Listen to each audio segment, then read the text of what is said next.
il y a beaucoup de terres rares qu'on va chercher au Chili. Le Chili n'a pas d'eau. Le Chili est en stress hydrique. Qu'est-ce que le Chili doit faire en tant que pays? Est-ce qu'il doit donner son eau pour retirer les métaux précieux et les envoyer sur l'Occident? Ou alors, est-ce qu'il doit donner de l'eau à sa population? On en est à des choix comme ça.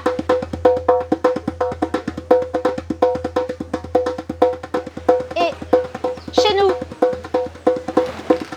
il y a actuellement, vous avez vu, avant ce moment de pluie, on a fait face quand même à un gros moment de sécheresse, et notamment dans le sud. Par contre, il y a quelque chose qui est resté vert de chez vert. Est-ce que vous savez ce que c'est? Est-ce que vous avez fait? Est-ce qu'il y a que des gens du sud par ici? Non? Vous n'avez pas fait attention? Oui? Vous n'avez pas fait vert qui est resté bien vert, comme s'il n'y avait pas de sécheresse. Hein? Le golfe des Trois-Îlets, exactement, le golfe des Trois-Îlets.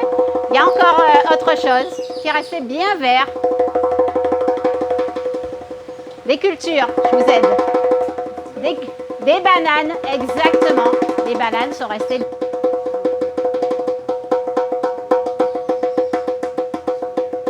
La canne a pu aussi sortir. On arrose beaucoup, énormément ces monocultures.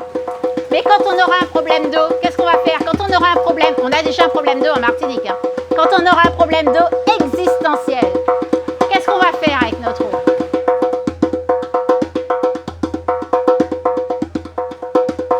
Est-ce qu'on va continuer à irriguer ces cultures qui partent à 99% à l'export? 99% de tout ce qui est planté là part à l'export. Est-ce qu'on va continuer à irriguer ça?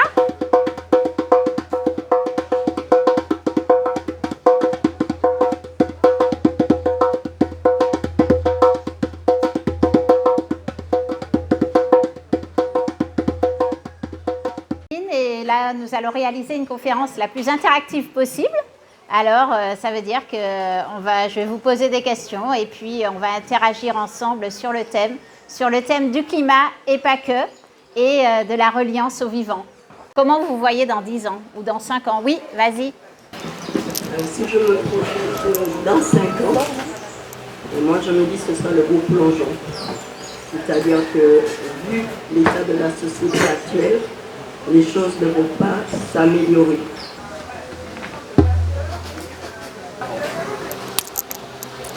Dans 10 ans, je pense qu'on n'aura pas vraiment le choix. En face de nous, il restera vraiment un système qui est complètement détruit. Il faudra vraiment reconstruire autre chose sur d'autres bases. Donc dans 10 ans, soit on marche avec la nature, on adhère avec le fonctionnement de la nature, ou soit on est en opposition totale, on sera dans plus de violence, plus de destruction. Et la base de tout ça, c'est quelque part la cupidité, avoir toujours plus, avoir la plus belle voiture, la plus grande maison, le plus, alors que la nature nous donne généreusement tout ce dont on a besoin. Alors, moi, dans 10 ans, c'est ça? Ouais. Alors, dans 10 ans, comme disait monsieur, je pense que nous sommes ici aujourd'hui, on va se battre en fait pour préserver la terre, la planète, du ciment, du béton, tout ça. Je pense qu'il y aura vraiment un combat à faire pour garder la planète Terre comme elle est.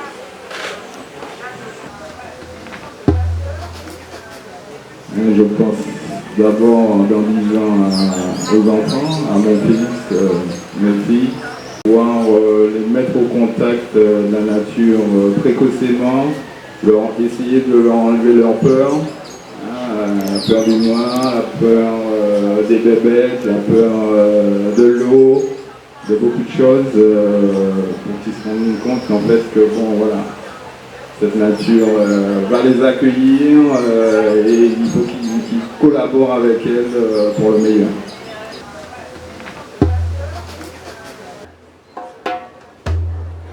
Vous avez dit, qu'est-ce qui se passe au-dessus de notre tête? Qu'est-ce qui est en train de se passer au-dessus de notre tête? Nos activités humaines, en tout cas d'une partie de l'humanité, utilisent ce qu'on appelle des énergies fossiles. Est-ce que vous savez ce que sont les énergies fossiles? En tout cas, bon, les énergies fossiles, en gros, c'est le charbon, c'est le pétrole, c'est le gaz dit naturel et qui, une fois brûlé, va contribuer à ce qu'on appelle les gaz à effet de serre. Merci. Et est-ce qu'on en utilise là en ce moment de l'énergie fossile? Oui. Oui, exactement. Avec l'électricité. Elle consomme quoi cette électricité? Du pétrole. Exactement. Notre mix est à 85% de pétrole et un petit peu de ce qu'on appelle l'énergie renouvelable, c'est-à-dire le solaire, l'éolien, la biogaz essentiellement. Les énergies fossiles, donc, pourquoi on les appelle fossiles d'ailleurs, vous savez? Parce on les prend sous terre. Oui, on les prend sous terre. Et elles ont mis longtemps à se former ou? Des milliers et des milliers d'années. Elles ont mis des milliers et des milliers d'années à se former et à rentrer sous terre par la décomposition d'organismes végétaux et animaux, donc qui se sont décomposés avec de la pression sur terre et qui, en se décomposant, ont emmené du carbone qui était dans l'atmosphère et qui l'ont ramené sous terre profondément et transformé en pétrole, charbon et gaz. Et effectivement, on sort tout ça à une vitesse vraiment folle. Quand on le sort, pour l'utiliser, on le brûle. Et comme tu l'as dit, quand on le brûle, ça émet des gaz à effet de serre, dont un gaz à effet de serre qui est le dioxyde de carbone. Est-ce que vous savez ce que c'est un gaz à effet de serre, en fait? Projeter l'effet de serre. En fait, on pourrait aller un peu simplement en disant, disons ici, on a un carbet. Si on ferme tous les pans, d'accord, il va faire plus chaud ou plus froid? Plus chaud. Donc en fait, quand on est effectivement sous un effet de serre, il fait plus chaud en dessous. Vous savez, il y a un effet de serre naturel et un effet de serre rajouté par l'homme. Il y a un effet de serre naturel qui permet en fait à la planète de ne pas être toute glacée. Sans cet effet de serre naturel, la planète serait à moins 18 degrés en tout. Donc en fait, il n'y aurait que de la glace sur Terre et il n'y aurait pas de vie. Ou alors toute autre forme de vie. Telle qu'on la connaît là, c'est l'effet de serre naturel, notamment les gouttelettes d'eau, mais aussi du carbone, parce qu'il y en a à l'état naturel.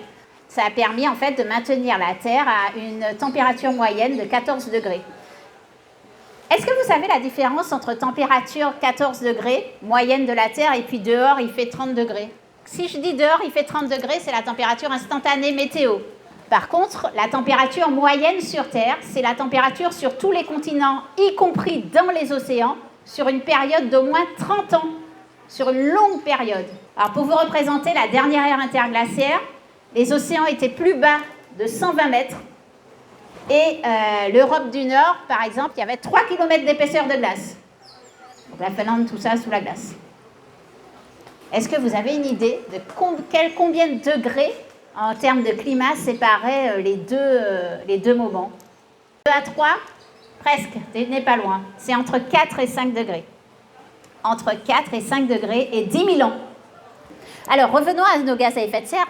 On repart des énergies fossiles, ok? Les énergies fossiles, on les brûle, on envoie le CO2, et ce CO2, il part dans l'air. Il est quand même absorbé par 2 puits de carbone qui nous aident vachement. Le premier, c'est... Exactement, les plantes. Les plantes en absorbent un quart. Et il y en a un autre qui en absorbe un quart. Alors, vous savez ce que c'est? Les océans. Les océans, exactement. Les océans en absorbent un quart. Et l'autre moitié du CO2, elle vient s'accumuler dans notre atmosphère. Et c'est pour ça que je vous dis donc que quand je suis rayon infrarouge, que je repars de la Terre, j'ai de plus en plus de gaz à effet de serre devant moi. Parce que nos puits de carbone ont beau fonctionner, nos arbres ont beau pomper ce carbone, comme on en envoie très très vite dans l'atmosphère, eh bien, ça fait que nos arbres en reçoivent plus vite, ce qui vient les déséquilibrer. Notre océan en reçoit énormément, ce qui vient acidifier l'océan. Et dans notre atmosphère, il y en a de plus en plus. Cette énergie, il faut bien qu'elle agisse. Elle va où d'après vous? Qu'est-ce qu'elle fait?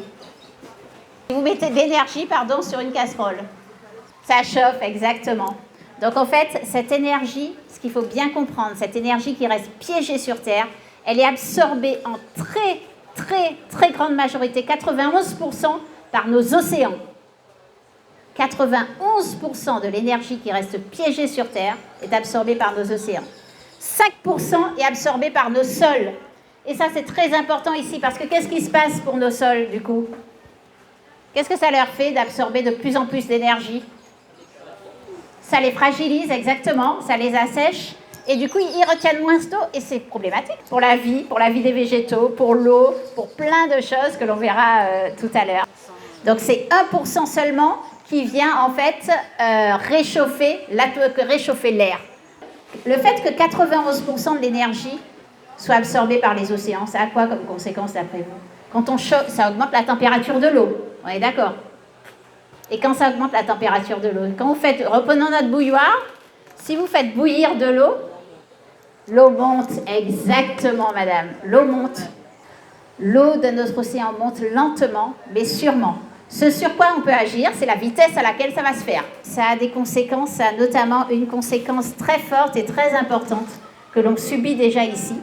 C'est la perturbation du cycle de l'eau. Puisqu'en fait, le soleil chauffe la mer, l'eau s'évapore, ça nous donne nos nuages. Les nuages, quand ils arrivent près des îles, donc au contact du relief, il y a une condensation. Même s'il ne pleut pas, en fait, d'autant plus s'il pleut, mais même s'il ne pleut pas, on voit dans nos rivières, elles sont pleines. En fait, il y a une condensation au contact de la végétation du relief. Et donc l'eau se met à couler en petits gouttes, en petits ruisseaux et en petites rivières, en grandes rivières, et retourne à la mer. Donc c'est le cycle de l'eau. Alors, vous avez parfaitement raison. Et en plus à cela, on peut ajouter le fait que la température de l'air augmente et le fait que la température de l'eau augmente. Le troisième effet qui n'est pas chouette du tout, c'est que cette eau, elle redescend très très vite à la mer. Au lieu d'avoir ce cycle doux dont vous avez parlé, qui nous permet de charger nos rivières, qui nous permet de charger nos nappes phréatiques, qui nous permet de charger nos sols, eh bien l'eau, elle ruisselle de plus en plus vite à la mer. Pour vous donner un ordre de grandeur, si mon bras, c'est la Terre, ici, ce serait les océans. Là, ma phalange, l'ongle, ce serait l'eau douce. Et le petit bout qui reste là, ce serait l'eau potable. Ce sur quoi on est en train de jouer, c'est sur ça. Sur cette petite... Et vous avez vu, ça ne fait pas beaucoup, hein? Ça ne fait pas beaucoup d'eau disponible pour l'homme. Pour l'homme et pour le vivant, hein? Pas seulement, on est plusieurs à se partager l'eau.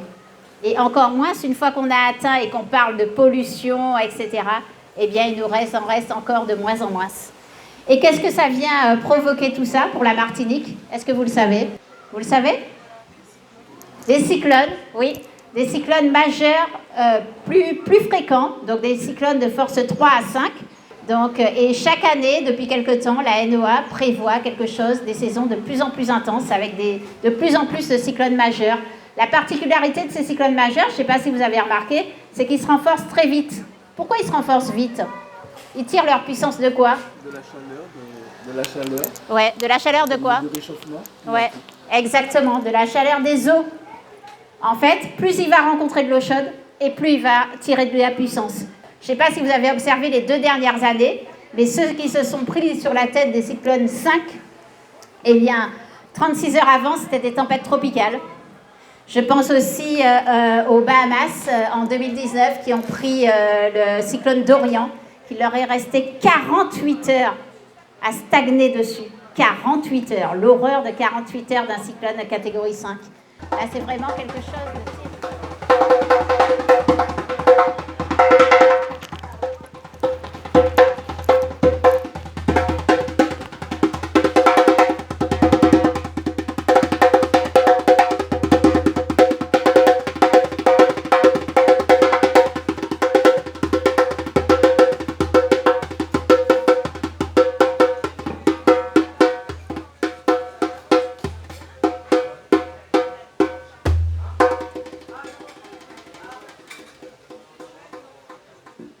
En fait, on est dans un monde d'extraction, d'extractivisme. On a besoin pour tout ce qu'on fabrique de prendre des ressources. Alors on a parlé du pétrole, on prend du pétrole. Qu'est-ce qu'on prend encore sous terre? Des minéraux. Des minéraux, exactement. On en prend et on en prend de plus en plus. Et qu'est-ce que ça cause comme dégâts? Des désertifications. Exactement, des désertifications et puis des énormes pollutions de l'environnement. Alors, pour vous donner une idée, j'écoutais une conférencière qui disait que lorsqu'on va chercher de l'or, vous savez, il n'y a plus d'or dans les mines. On ne le voit plus, en fait.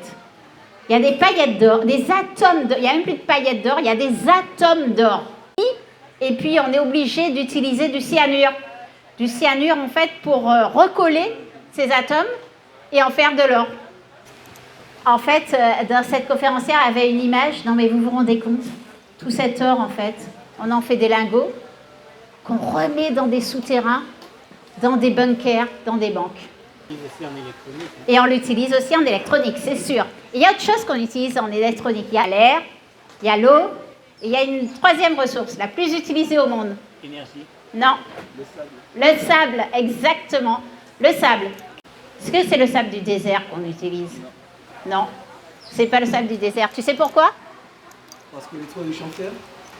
En fait, il est trop parfait. Il est parfait, le sable du désert. On ne peut pas faire de la construction avec le BTP parce qu'en fait, le grain est trop fin et trop rond. Et donc, on a besoin du sable de mer ou de pierre de rivière. C'est ce qu'on prend. C'est ce qu'on prend et principalement, on le prend pour le BTP. C'est énorme. Les quantités de sable que l'on prend dans le monde sont énormes. Et pour en faire quoi? Des maisons, des bâtiments. Le BTP, c'est le principal utilisateur, mais pas que. Tout ce qu'on a, tout ce qui a du verre, par exemple, tout ce qui est ici, il y a du sable dedans. Enfin, le sable, c'est une ressource très précieuse et qu'on utilise tout le temps. Et malheureusement, on va le prendre très profondément dans la mer. Ça pose un problème, ça, après tout, on ne voit pas. Pourquoi pas aller le prendre très profondément dans la mer? Et nous, qu'est-ce qu'on vient faire? On vient avec des machines, on vient tout forer, on vient perturber le silence. Le silence immense qui règne au fond de l'océan. Les bruits spécifiques à l'océan. On vient faire beaucoup de bruit, on vient mettre beaucoup de lumière, on vient mettre tout ça en charge pour pouvoir prendre ce sable. Et en faire quoi au final de ce sable? Regardez tous les objets qu'on a dans une maison qui sont complètement inutiles et qui ont utilisé ce sable. Regardez toutes ces constructions neuves que l'on fait sans arrêt. Regardez ces immenses constructions que l'on réalise alors qu'on sait que les scientifiques nous alertent sur le fait que, attention, on n'a pas besoin de 200 mètres carrés pour vivre, 40 mètres carrés ça suffit, 30 mètres carrés ça suffit. Vous savez à partir de quoi le plastique est fait? De pétrole. Et ce plastique, est-ce qu'il se dégrade? Non, il ne se dégrade pas. Il se transforme en nanoplastique et en microplastique au bout d'un très long moment. Et donc, quand il arrive à l'océan, il tombe direct au fond de notre océan et sont avalés par nos poissons. Et au final, par qui? Par les oiseaux. Et par qui aussi? Par nous. Ça fait combien de temps qu'on a démarré cette conférence? Allez, on va dire, ça fait 30 minutes. 30 minutes, on va dire qu'il y a 30 millions de bouteilles qui sont sorties, de bouteilles plastiques. Vous vous rendez compte? Pendant qu'on parle, 1 million par minute. C'est quelque chose d'énorme, juste de bouteilles en plastique. Je ne vous parle même pas du reste du plastique. Notamment ici, on l'a vu, à un moment donné, on avait beaucoup de verres recyclés, ici. Pour les bouteilles de bière, les jus, j'ai connu ça, peut-être que je me fais vieux, mais j'ai connu ça. Les belles oranges, etc. C'était des bouteilles en verre recyclées pour la plupart. Et puis, à un moment donné, tout ce recyclage, tous ces consignes, je me rappelle des caisses, des bouteilles de bière qu'on remplissait de bouteilles vides pour qu'elles soient à nouveau réutilisées. Tout ça a disparu du jour au lendemain. Le législateur a laissé, et nous avons laissé commettre ce crime pour que tout ça soit remplacé par du plastique à jeter, quoi. Comme tu l'as dit tout à l'heure, alors je ne sais plus qui c'est qui a dit, les végétaux, ils appellent l'eau. D'accord? Et c'est toi qui en as parlé? Oui. Et je voulais juste rajouter Ouais. que le bambou est un puits de carbone extraordinaire, Ouais. beaucoup plus que les autres arbres. Exactement, ouais. Ouais. Qu'est-ce qu'il y a encore comme, qu'est-ce qu'on pourrait faire encore comme action? Du coup, il y a le bambou. Il y a quoi encore qu'on pourrait faire? Respecter les océans. Respecter les océans, ouais. Quoi encore? Pour limiter l'émission de gaz à effet de serre. Pour limiter tout ça. Les gaz à effet de serre, mais pas que. Il y a aussi l'ensemble des limites planétaires. Donc l'eau, l'océan, oui, c'est vrai que je ne les ai pas tous énumérés. Il y a les aérosols, c'est-à-dire la pollution qu'il y a dans l'air. Il y a le cycle du phosphore et de l'azote qu'on a cassé. Donc le cycle du vivant. Hein. Il y a l'introduction dans le sol de nouvelles entités, comme par exemple le plastique. Là, on a aussi explosé cette limite. Il y a la couche d'ozone. Il y a bien sûr j'allais dire l'érosion de la biodiversité, mais c'est plus une érosion, quoi. C'est un effondrement de la biodiversité. Le changement climatique et l'eau. Voilà, ce sont les 9, il y en a 9. 9 limites planétaires, on en a déjà explosé 6. Ça veut dire qu'on est dans un environnement qui n'est plus sain pour ça. Et qu'est-ce qu'on pourrait faire effectivement pour retrouver un environnement sain, en tous les cas en Martinique, en tous les cas chez nous, pour être plus résilient, parce que c'est ce qu'il nous faudra, hein, de la résilience et de la force. Donc tu l'as dit, respecter les océans, utiliser le bambou, oui. Les premières choses au quotidien. Première chose Donc changer alors notre mode d'alimentation et notre mode de vie, notre mode de vie, exactement. Qu'est-ce que tu disais? Notre mode de fonctionnement, effectivement. Est-ce que vous avez d'autres idées? Faire de la sensibilisation, exact, merci beaucoup. Et puis pour les enfants surtout. Oui, alors pour les enfants c'est très important, mais c'est surtout très important pour les adultes, parce que le dernier rapport du GIEC nous dit qu'on a quand même 3 ans pour agir, et donc les enfants ils auront beau faire tout ce qu'ils peuvent, en 3 ans ils ne pourront pas faire grand-chose. Par contre c'est à nous, mais pour continuer, et puis pour prendre conscience aussi que c'est important de le dire aux enfants, parce que je vous ai demandé, ma première question c'était dans 10 ans comment vous vous projetez. Dans 10 ans le monde sera complètement différent que ce qu'il est là. Donc dans 10 ans les déséquilibres actuels vont encore s'aggraver. Et on va avoir beaucoup plus de pluie, de sécheresse et de cyclones, et tout ça, moins d'eau disponible. Tout ça, c'est une adaptation de vie. Si vous réfléchissez à votre travail, votre lieu de travail, où il est, comment vous faites, si vous avez moins d'énergie, moins de pétrole, moins de voitures, si tout devient plus cher, comment est-ce qu'on s'alimente? Mais tout ça, vous savez, c'est d'abord une question de reliance au vivant. Comment est-ce qu'on fait pour savoir, se souvenir qu'autour de nous, c'est du vivant, ce vivant. Comment est-ce qu'on fait pour réécouter les vibrations de ce vivant? Vous savez, tout à l'heure, tu l'as dit, les arbres, ils ont une capacité qui est hyper importante. Ils appellent l'eau. Ils appellent l'eau par des vibrations. Quand ils se mettent ensemble, et ils appellent l'eau par ces vibrations. Et ces vibrations, Alfred et moi, on pense que c'est très, très important. Est-ce que tu veux bien en dire quelques mots? Ouais. Tiens.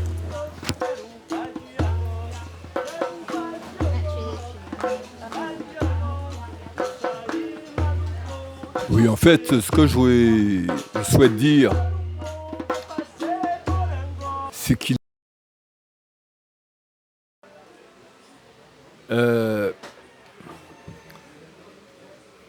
y a donc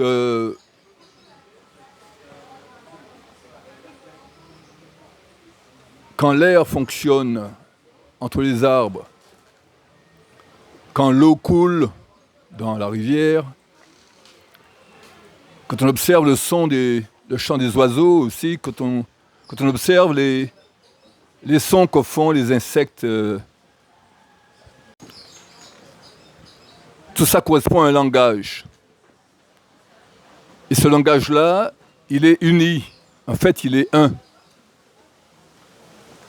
Il est un, il faut être en harmonie avec ce langage, puisqu'en réalité, toute la nature est une.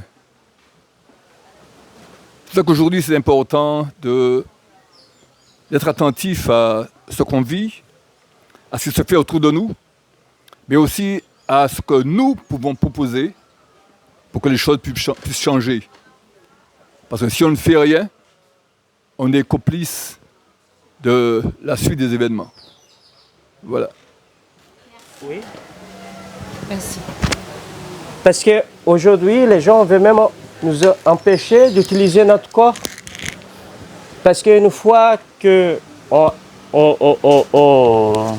On va empêcher les gens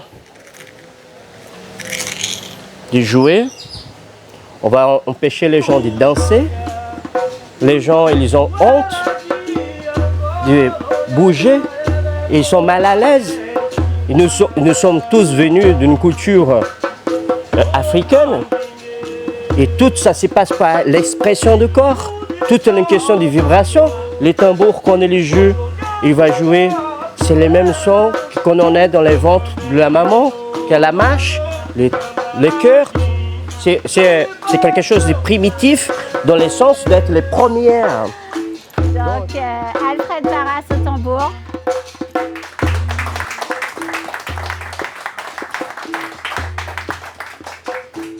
Vous tous à la participation, merci parce que vous avez été interactifs.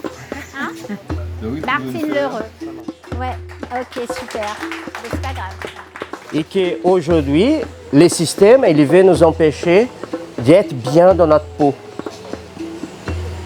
Donc, il faut faire acte de résilience, mais de résistance en même temps, pour pouvoir être dans la capacité de savoir, j'ai le droit de me sentir bien, j'ai le droit de bouger, j'ai le droit de chanter. Quand on chante, si on chante bien, on chante mal, on s'en fout. Parce qu'on fait la création, on fait nos émotions partir. Et c'est après qu'on chante un peu, qu'on rentre en connexion avec notre être en tant qu'humain. Parce qu'aujourd'hui, qu'est-ce qui manque dans notre société? C'est que nous ne sommes pas humains. L'humanité, elle entend arrêter d'être des humains. Et c'est ça le problème de tout ça.